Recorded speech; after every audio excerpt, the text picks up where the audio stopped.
Imaginez la scène, juste un instant. Un immense terrain vague, sous un soleil de plomb. Et là, à perte de vue, des motos, pas des dizaines, non, des milliers, tout alignées. L'image est incroyablement forte.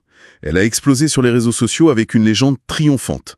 45 000 motos saisies à des groupes armés au Mali. Une victoire logistique écrasante. On regarde ça et on se dit « Waouh !» C'est concret. Ça parle tout de suite. Exactement. Mais la question, c'est est-ce que c'est la réalité? C'est ce qu'on va creuser aujourd'hui. Et pour ça, on a une source principale. C'est un article de vérification des faits de Calux FM, un média basé à Bamako. L'article date du 18 novembre 2025.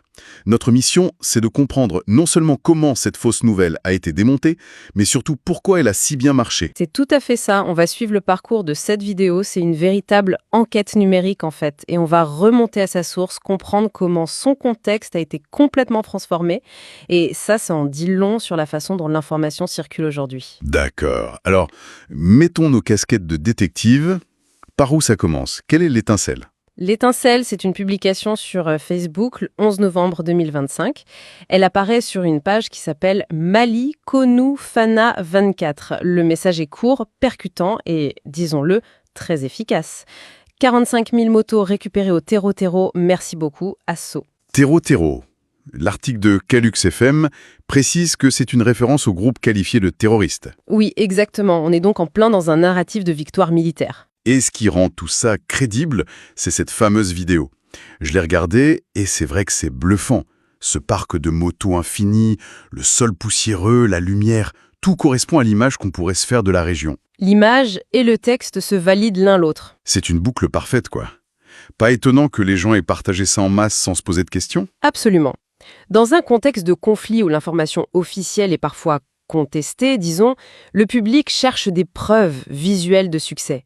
Et une vidéo comme celle-ci, elle comble un vide. Elle offre une histoire simple, positive, et on gagne. C'est un message que les gens ont envie de croire. D'accord, donc on a une image ultra puissante qui tombe au bon endroit, au bon moment. Face à ça, comment on commence à douter? Par où les journalistes de Calux FM ont commencé à tirer sur le fil? Alors, par l'outil le plus simple et le plus puissant de la vérification numérique. La recherche d'images inversées. C'est la première étape, presque un réflexe aujourd'hui. Explique-nous rapidement.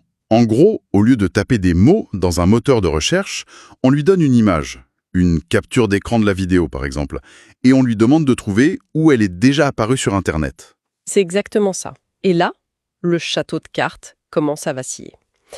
Les journalistes ont tout de suite vu que cette scène circulait en ligne depuis plusieurs semaines, bien avant la publication malienne du 11 novembre. Ah oui, d'accord. Et surtout, elle apparaissait dans des contextes qui n'avaient mais strictement rien à voir avec le Mali. C'est le premier gros indice.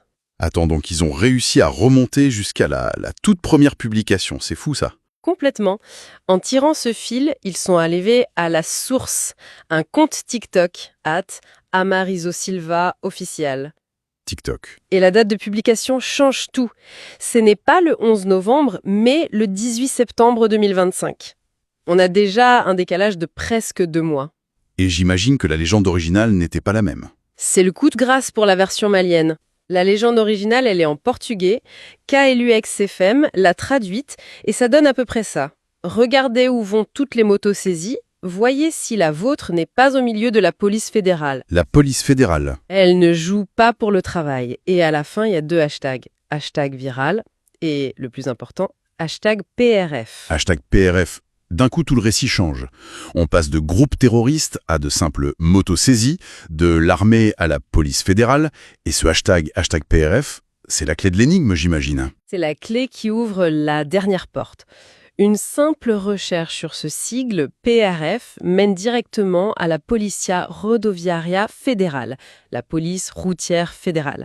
Brésilienne, on est passé du Mali au Brésil, c'est à peine croyable. Le grand écart géographique est total. Total. Et l'article de Calux FM a croisé cette information. Des articles de presse brésiliens confirment que ces scènes de parcs de motos saisies par la PRF, c'est bien réel, là-bas au Brésil. Le contexte n'a rien à voir. Il s'agit de véhicules saisis pour des infractions routières, des délits. On est passé d'un butin de guerre à une simple fourrière géante. C'est dingue.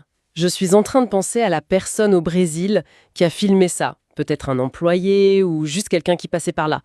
Il ou elle n'a absolument aucune idée que sa vidéo est devenue, des semaines plus tard, un outil de propagande de guerre à l'autre bout du monde. C'est ce qui est fascinant. C'est un mécanisme qu'on appelle le content collapse, l'effondrement du contexte. Une vidéo est publiée, elle est visuellement forte. Quelqu'un la télécharge, la recadre, enlève le son et la republie ailleurs. Pour l'algorithme, c'est un nouveau contenu. Son histoire, son origine, tout est effacé. Il ne reste que l'image brute, prête à recevoir une nouvelle légende. D'accord. Donc la vidéo vient du Brésil, c'est prouvé, on pourrait se dire « Ok, affaire classée ».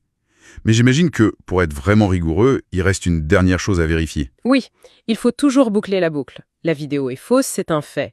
Mais la question reste, est-ce que l'affirmation de base pourrait, par le plus grand des hasards, être vraie? Est-ce qu'une saisie de 45 000 motos a bien eu lieu au Mali, même si ce n'est pas cette vidéo qui le prouve? C'est vrai. Il faut écarter cette dernière possibilité. Et donc, comment on vérifie ça? On revient aux fondamentaux du journalisme, les sources officielles, les médias crédibles. Une opération de cette ampleur, 45 000 motos, c'est monumental. Ça aurait été immédiatement revendiqué, célébré. C'est un outil de communication majeur pour le moral des troupes et de la population. Les forces armées maliennes, les FAMA, auraient communiqué dessus. Les médias nationaux en auraient fait leur gros titre. Exactement. Et j'en déduis que les journalistes de Cadux FM ont cherché et n'ont rien trouvé. C'est le silence radio. Absolument rien. Ni sur les canaux de communication officiels des FAMA, ni dans la presse malienne reconnue. Et dans le monde de la vérification, ce silence, il est assourdissant. L'absence de preuve, quand une preuve devrait logiquement exister, devient une preuve en soi. Là, c'est la confirmation finale que toute l'histoire a été inventée. Le verdict est donc sans appel. Faux. La vidéo est brésilienne, elle date de septembre, et l'opération militaire malienne n'a jamais existé. Le dossier est clos. Mais ce qui est intéressant, c'est que l'article de Cadux FM ne s'arrête pas là. Il montre que ce n'est pas un cas isolé. Non, loin de là. Ils listent d'autres exemples qu'ils ont traités. Une image d'un convoi attaqué au Burkina Faso, qui venait en réalité d'un accident de camion en Iran. Un faux communiqué attribué à un procureur en Côte d'Ivoire. On voit se dessiner un véritable écosystème de la désinformation. C'est le mot juste, un écosystème. Ce n'est pas juste un fake, par-ci par-là. C'est une industrie presque, où des contenus visuels forts sont des matières premières. On les recycle à l'infini pour servir des agendas locaux. C'est une excellente analogie. Ces images sont des coquilles vides. On prend un visuel qui provoque une émotion forte, la colère, la peur, la fierté. On le vide de son sens et on le remplit avec le narratif qui nous arrange. L'image de la fourrière brésilienne devient un trophée de guerre malien. Et ça fonctionne parce que l'émotion, elle est si puissante qu'elle court-circuite notre jugement. On veut y croire. Ce qui nous amène à la conclusion de l'article, qui est finalement un conseil pour tout le monde. C'est un appel à une sorte d'hygiène numérique, non? Oui, un appel à la responsabilité. L'article le dit clairement. Avant de partager, il faut vérifier la provenance des images, se fier aux médias reconnus. À l'heure où chaque individu est un diffuseur potentiel, chaque partage est un acte qui peut soit propager une information vérifiée, soit jeter de l'huile sur le feu. En résumé, on est parti d'une histoire de 45 000 motos qui semblait presque trop belle pour être vraie et qui, sans surprise, était complètement fausse.